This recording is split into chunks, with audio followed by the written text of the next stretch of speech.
സമരനായകൻ VS. അച്യുതാനന്ദന് നാടിന്റെ അന്ത്യാഭിവാദ്യം. മൃതദേഹം വിലാപയാത്രയായി പുന്നപ്ര വയലാറിന്റെ വിപ്ലവ ഭൂമിയിലേക്ക്. വഴിനീള വി.എസിനെ കാത്ത് പതിനായിരങ്ങൾ. ആൾക്കടലിൽ അലിഞ്ഞ് വി.എസ്. എന്ന രണ്ടക്ഷരം.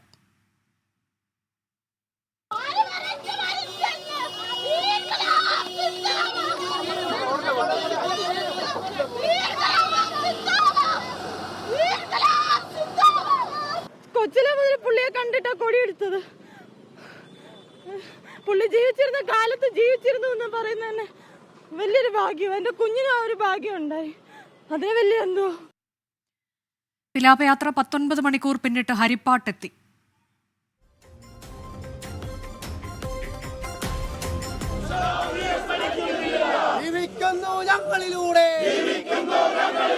ഞങ്ങളിലൊഴുകും ചോരയിലൂടെ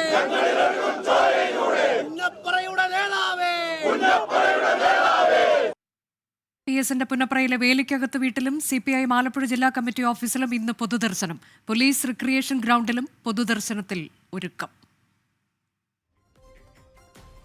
പതിനായിരക്കണക്കിന് ജനങ്ങള് ഇടതടവില്ലാതെ റോഡിൽ നിൽക്കുകയാണ്. പോച്ചറയിലെ അന്തരീക്ഷം കണ്ടില്ലേ? ഇവിടെ അതെ, ഇനി ആലപ്പുഴയിലോട്ട് കയറുമ്പോൾ വലിയ ജനനിബിഡമായിരിക്കും. വി.എസിന്റെ സംസ്കാരം വൈകിട്ട് വലിയ ചുടുകാട്ടിൽ. അന്ത്യവിശ്രമം പുന്നപ്ര വയലാർ രക്തസാക്ഷികൾക്കൊപ്പം. വി.എസിനുള്ള ആദരസൂചകമായി ആലപ്പുഴ ജില്ലയിൽ ഇന്ന് പൊതു അവധി. വിദ്യാഭ്യാസ സ്ഥാപനങ്ങളും സർക്കാർ ഓഫീസുകളും പ്രവർത്തിക്കില്ല. സംസ്ഥാനത്ത് ദുഃഖാചരണം തുടരുന്നു. PSC പരീക്ഷകൾ മാറ്റി. പുതുക്കിയ തീയതി പിന്നീട്. മുൻ നിശ്ചയിച്ച അഭിമുഖങ്ങൾക്ക് മാറ്റമില്ല. വി.എസ്. അച്യുതാനന്ദനെതിരായ ഫേസ്ബുക്ക് പോസ്റ്റിൽ എറണാകുളത്ത് കോൺഗ്രസ് പ്രവർത്തകയ്ക്കെതിരെ കേസെടുത്തത് ഏലൂരിലെ പ്രാദേശിക കോൺഗ്രസ് പ്രവർത്തകയ്ക്കെതിരെ. നടപടി DYFI നേതാവിന്റെ പരാതിയിൽ.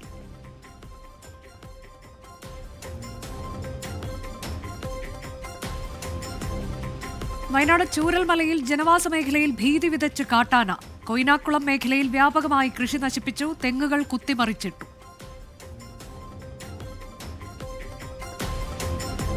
എറണാകുളം പൂക്കാട്ടുപടിയിൽ വൻ കഞ്ചാവ് വേട്ട. 10 കിലോയിലധികം കഞ്ചാവുമായി 2 പേർ പിടിയിൽ. പിടിയിലായത് ബംഗാൾ സ്വദേശികൾ. ട്രെയിൻ മാർഗം കഞ്ചാവ് എത്തിച്ചു വിൽപ്പന നടത്തിയ സംഘമെന്ന് പോലീസ്. മലപ്പുറം കുറ്റിപ്പുറത്ത് നഴ്സ് ആത്മഹത്യ ചെയ്ത കേസിൽ അമാന ആശുപത്രി മുൻ ജനറൽ മാനേജർ അബ്ദുറഹ്മാൻ അറസ്റ്റിൽ. കൂടുതൽ പേരെ ചോദ്യം ചെയ്യാൻ പോലീസ്. കോതമംഗലം സ്വദേശിനി അമീന ജീവനൊടുക്കിയത് ഈ മാസം 12-ാം തീയതി. ആത്മഹത്യയ്ക്ക് കാരണം അബ്ദുറഹ്മാന്റെ മാനസിക പീഡനമെന്ന് കുടുംബം. സംസ്ഥാനത്ത് മഴ തുടരുമെന്ന് കേന്ദ്ര കാലാവസ്ഥാ വകുപ്പ്. പത്തനംതിട്ട, ആലപ്പുഴ, കോട്ടയം, ഇടുക്കി, കോഴിക്കോട്, വയനാട്, കണ്ണൂർ, കാസർഗോഡ് ജില്ലകളിൽ യെല്ലോ അലർട്ട്.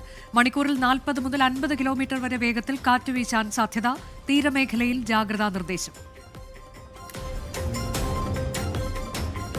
2 ദിവസത്തെ ഔദ്യോഗിക സന്ദർശനത്തിനായി പ്രധാനമന്ത്രി നരേന്ദ്രമോദി ഇന്ന് ബ്രിട്ടനിൽ. ഇന്ത്യ-UK സ്വതന്ത്ര വ്യാപാര കരാറിൽ ഒപ്പുവയ്ക്കും.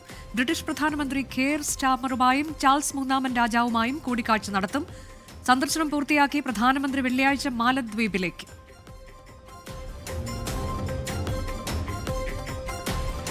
പാർലമെന്റ് ഇന്നും പ്രക്ഷുബ്ധമാകും. പെഹൽഗാം ഭീകരാക്രമണവും ഓപ്പറേഷൻ സിന്ദൂറും ഇരുസഭകളിലും ഉയർത്താൻ പ്രതിപക്ഷം. വിശദമായ ചർച്ച ആവശ്യപ്പെട്ട് നോട്ടീസ് നൽകും. ജഗ്ദീപ് ധൻഖർ രാജിവെച്ച സാഹചര്യത്തിൽ ഉപരാഷ്ട്രപതിക്കായുള്ള ചർച്ചകൾ സജീവം. മൗനം തുടർന്ന് കേന്ദ്ര സർക്കാർ. ഷാർജയിൽ ആത്മഹത്യ ചെയ്ത കൊല്ലം കേരളപുരം സ്വദേശിനി വിപഞ്ചികയുടെ സംസ്കാരം ഇന്ന്. മൃതദേഹം തിരുവനന്തപുരം വിമാനത്താവളത്തിൽ എത്തിച്ചത് ഇന്നലെ രാത്രി. മെഡിക്കൽ കോളേജിലെ പോസ്റ്റ്മോർട്ടത്തിന് ശേഷം മൃതദേഹം വീട്ടിലെത്തിക്കും. സംസ്കാരം 3 മണിയോടെ വീട്ടുവളപ്പിൽ.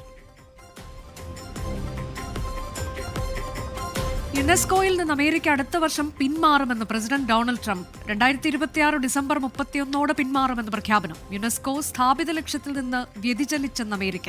തീരുമാനം ഖേദകരമെന്ന് യുനെസ്കോ. ഇന്ത്യ-ഇംഗ്ലണ്ട് 4-ാം ടെസ്റ്റിന് ഇന്ന് തുടക്കം. പരമ്പര കൈവിടാതിരിക്കാൻ ഇന്ത്യ. മത്സരം വൈകുന്നേരം 3:30 മുതൽ മാഞ്ചസ്റ്ററിൽ.